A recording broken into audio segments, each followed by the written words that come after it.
Welcome to day 1502 of What You Up To Now. Sharon Horne-Ellstrom here with a giant stress ball. My daughter just bought a giant stress ball to play with her daughter for the fun of it. She actually taught me this when she was a manager of a Burton store. She bought a giant stress ball for her team, and they used it as a team building and communication tool, which I thought was brilliant. I've been in organizations where they use props and tools like that for improving communication and improving teamwork. ClickFunnels uses this giant microphone. It's like a big soft giant dice, like giant dice you'd see, but like this big. And they throw that around to communicate to one another so we can all hear each other and get it.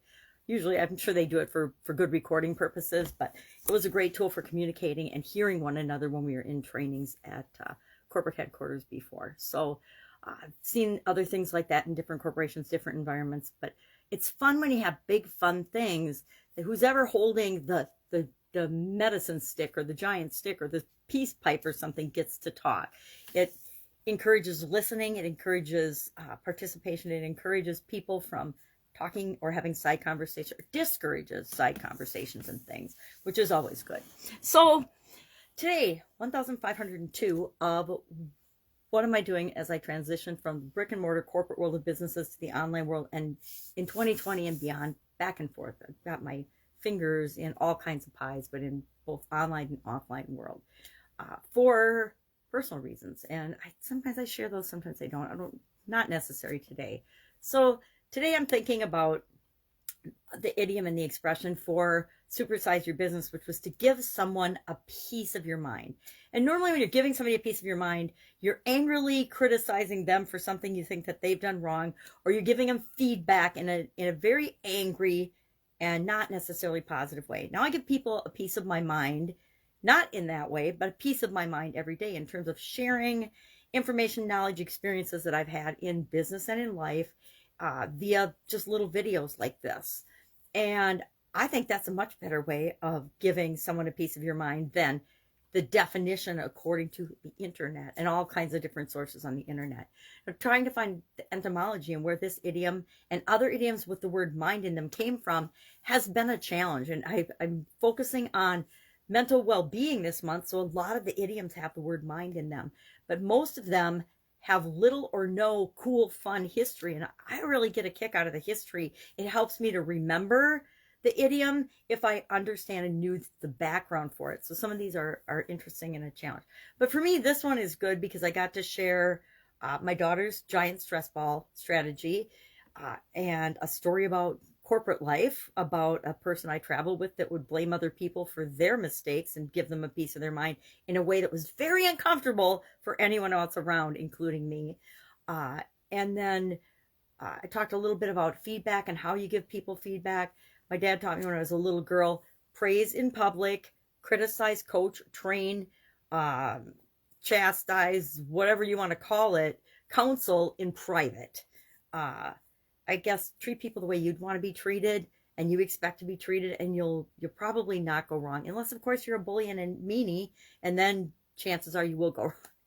But when it comes to feedback, before I give feedback, and for a long time I've been this way, I found that the best question to ask myself to decide whether I should give that feedback or not is the feedback, is the message, is the information I want to convey, is it for that person? Is it for their benefit? Or is it for me to just get something off my chest? Or is it for me to feel better? If it's just for me to feel better and get it off my chest, I will not give that feedback these days. Back in corporate America, when it was part of my job, I would always give the feedback because that was my job. It was my job to coach and develop and train the people that report to me. It's still my job today to give people feedback, but I always make sure that I'm presenting it in a way that's for their benefit and not for my benefit. We all get stressed out, thus the giant stress ball, and need to find ways to get things off our chest, but we certainly don't need to take them out on other people, ever, ever, ever, ever. Been in relationships where I have been the butt end of another person's stress and frustration, and it's not very fun. It's actually not very fun. It's soul sucking and life destroying. So is it for them? Is it helpful? Is it important? Is it necessary? Is it true? Is it even true? I remember traveling with a gentleman. I was sharing this corporate story that we missed our plane. We were late from a business meeting, getting to the airport, returning the rental car, and we missed our flight. And he is screaming and yelling and red in the face at this poor, you know, the attendant at our gate. I'm like, it's got nothing to do with her. Let's go to the ticket counter and get a new ticket, or let's get on a different flight. It was Chicago to Minneapolis, which is, there's a flight like every hour. There's probably several every hour. At least there were back then. So, number one, it wasn't her fault. So was he giving her feedback for her benefit? No, he was actually berating her and yelling and screaming at her just to get the stress and the frustration out of himself. And that's never a way to behave, right? There's a lot healthier ways to deal with our stress, to deal with our frustration, to deal with our feelings than putting them on other people, because other people can't feel our feelings for us. Only we can. So today it's Friday. It's wrap up the week day for me. I totally already changed my morning routine, hung out with my granddaughter for a couple hours this morning, which is always fun. Who doesn't want to read 25 little kid books and then get her back to sleep for a couple hours? It's always very fun. We're practicing for when her parents go to Arizona. They're going to Alaska for 10 days this early summer. So I'm excited about that because I get to hang out with her. And she and I bond. It's so fun to bond with the grandkids. It's such a different feeling than when you're raising your own kids. There's so much stress and so much pressure and so much tension when you're raising your kids, and there's no manual. You feel like you're doing everything wrong. But with your grandkids, you've done it before. You raised their parents, or their parent, at least one of their parents, and you didn't mess that up too bad. You might have messed it up. We all mess everything up along the way, but they survived. Therefore, we have the confidence that we can help our grandchildren survive, and we get to return them to their parents after X amount of time. And so it just takes the pressure out of it. So you get all the joy of enjoying little human beings, and none of the stress and the pressure that goes along with raising little human beings and being 100% responsible for them.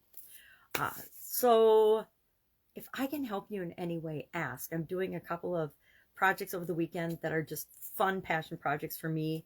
But otherwise, weekends nowadays, just like most of the week, if I'm honest, are about recharging and creating things that I want to create in the world, and having the impact that I want to have.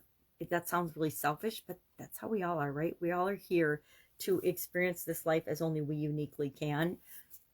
And so the older I get and the more freedom I have from other responsibilities and other areas and aspects of my life, the more time and energy I can spend on those type of projects, those fun projects, those things I've always wanted to learn and do, the areas I've always wanted to grow in and been curious about. That's like this whole online experiment for me has been because I was curious about it. And it's really fun and exciting to follow our curiosity and see where it leads us.